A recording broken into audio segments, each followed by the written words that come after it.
আমি একটি আপনাদের সামনে কবিতা আবৃত্তি বলে শোনাচ্ছি। আবৃত্তির নাম ভালো খাবার। কবি সুকান্ত ভট্টাচার্য।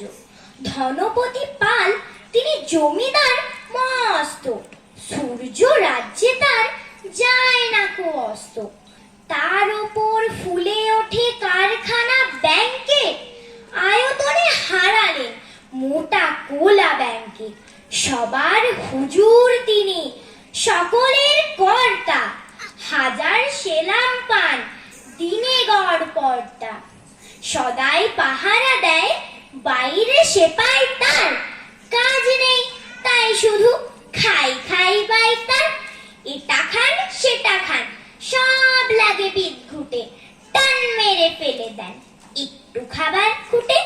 খাদ্যে অরুচি তার সব লাগে তিক্ত, খাওয়া ফেলে ধমকান শেষে অতিরিক্ত।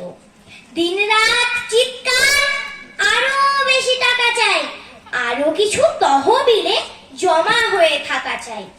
সব ভয়ে জড়সড়, রোগ বড় পেঁচানো, খাওয়া ফেলে দিন রাত টাকা বলে চেঁচানো। ডাক্তার কবিরাজ ফিরে গেল বাড়িতে, চিন্তা পাকালো জ্বর নায়েবের দাড়িতে।